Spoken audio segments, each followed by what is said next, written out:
आदरणीय बंधु माताओं व मेरी प्यारी बहनों, राधे राधे।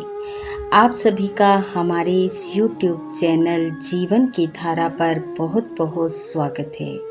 बंधुओं, आज हम इस वीडियो में वैशाख महत्तम का 30वां यानी कि अंतिम अध्याय सुनेंगे, जिसे सुनने सुनाने से भगवान श्री हरि की कृपा से शरीर पर आया संकट कटता है, मनुष्य राज सुख पाता है, मान यश की प्राप्ति होती है, पापों का नाश होता है, व पुत्र पौत्र आदि में वृद्धि होती है।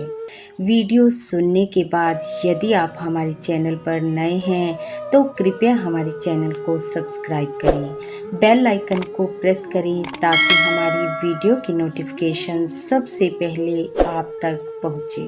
वीडियो को शेयर व लाइक भी जरूर करें। मिथिलापति को वैशाख माह का महत्तम प्रभाव फल व धर्म का ज्ञान कराते हुए श्रुतदेव जी बोले कि हे राजन, वैशाख माह के शुक्ल पक्ष की अंतिम 3 तिथियां त्रयोदशी से लेकर पूर्णमासी तक की हैं। ये बड़ी पवित्र और शुभ कारक हैं। इनका नाम पुष्करणी है। ये सब पापों का क्षय करने वाली हैं। जो संपूर्ण वैशाख मास में स्नान करने में असमर्थ हो तो वह यदि इन 3 तिथियों में स्नान करे तो वैशाख मास का पूरा फल पा लेता है।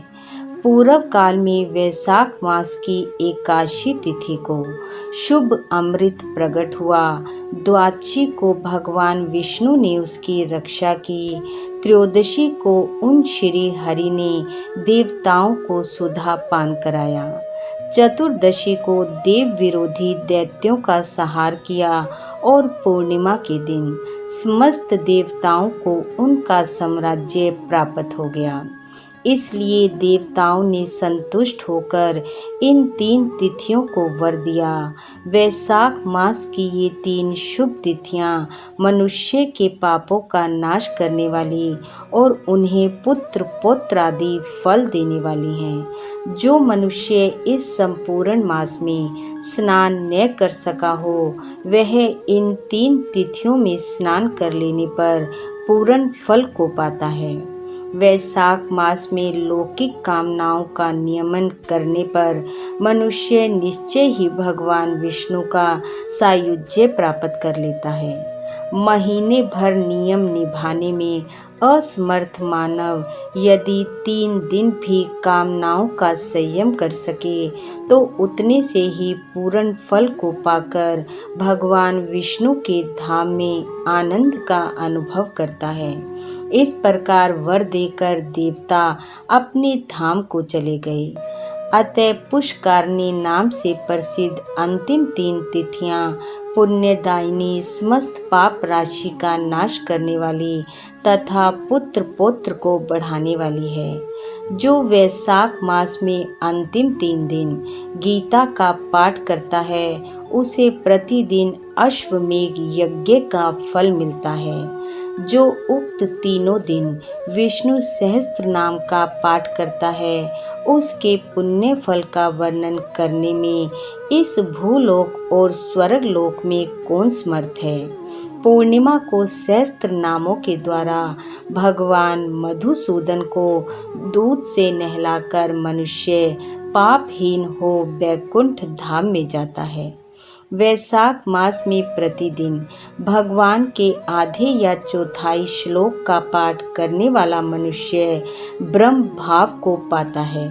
जो वैशाख के अंतिम 3 दिनों में भागवत शास्त्र का श्रवण करता है वह जल से कमल के पत्ते की भांति कभी पापों से लिप्त नहीं होता। उक्त तीनों दिनों के सेवन से कितने ही मनुष्यों ने देवत्व प्राप्त कर लिया, कितने ही सिद्ध हो गए और कितनों ने ब्रह्म तत्व को पा लिया। ब्रह्म ज्ञान से मुक्ति होती है अथवा प्रयाग में मृत्यु होने से या वैशाख मास में नियम पूर्वक प्रातः काल जल में स्नान करने से मोक्ष की प्राप्ति होती है। इसलिए वैशाख के अंतिम 3 दिनों में स्नान, दान और भगवत पूजन आदि अवश्य करना चाहिए। वैशाख मास के उत्तम महत्तम का पूरा वर्णन रोग शोक से रहित जगदीश्वर भगवान नारायण के सिवा दूसरा कौन कर सकता है। तुम भी वैशाख मास में दान आदि उत्तम कर्म का अनुष्ठान करो। इससे निश्चय ही तुम्हें भोग और मोक्ष की प्राप्ति होगी। इस प्रकार मिथिलापति को उपदेश देकर श्रुतदेव जी ने उनकी अनुमति ली, वहां से जाने का विचार किया।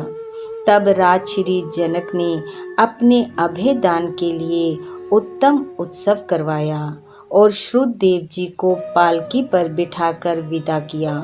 वस्त्र, आभूषण, गो, भूमि, तिल और स्वर्ण आदि से उनकी पूजा की और वंदना करके राजा ने उनकी परिक्रमा की। तत्पश्चात उनसे विदा हो महातेजस्वी एवं परम यशस्वी श्रुतदेव जी संतुष्ट हो प्रसन्नता पूर्वक वहां से अपने स्थान को गए। राजा ने वैशाख धर्म का पालन करके मोक्ष प्राप्त किया। नारद जी कहते हैं, हे अम्बरीश, यह उत्तम उपाख्यान मैंने तुम्हें सुनाया है, जो कि सब पापों का नाशक तथा संपूर्ण संपत्तियों को देने वाला है। इससे मनुष्य भक्ति, मुक्ति, ज्ञान एवं मोक्ष पाता है। नारद जी का यह वचन सुनकर महायशस्वी राजा अम्बरीश मन ही मन बहुत प्रसन्न हुए। उन्होंने ब्रह्म जगत के व्यापारों से निवृत्त होकर मुनि को साष्टांग प्रणाम किया और अपने संपूर्ण वैभवों से उनकी पूजा की। तत्पश्चात उनसे विदा लेकर देव ऋषि नारद जी दूसरे लोक में चले गए, क्योंकि दक्ष प्रजापति के शाप से वे एक स्थान पर नहीं ठहर सकते। राजा अम्बरीश भी नारद जी के बताए हुए सब धर्मों का अनुष्ठान करके निर्गुण पार ब्रह्म परमात्मा में लीन हो गए। जो इस पाप नाशक एवं पुण्यवर्धक उपाख्यान को सुनता, पढ़ता व दूसरों को सुनाता है, वह परम गति को प्राप्त होता है। जिनके घर में यह लिखी हुई पुस्तक रहती है, उनके हाथ में मुक्ति आ जाती है। फिर जो सदा इसके श्रवण में मन लगाते हैं, उनके लिए तो कहना ही क्या। इति वैशाख महत्तम 30वां अध्याय समाप्त। बोलो विष्णु भगवान की जय। बंधुओं, आज वैशाख महत्तम पूर्ण हुआ। हम सब ने श्रद्धा पूर्वक भगवान की कथाओं का श्रवण किया। आज बहुत ही पुण्यवर्धक व शुभ अवसर है।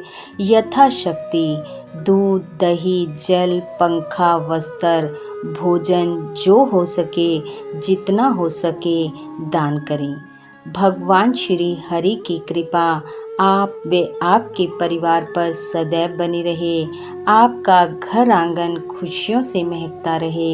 इन्हीं शुभकामनाओं के साथ आप सबका बहुत बहुत धन्यवाद। राधे राधे।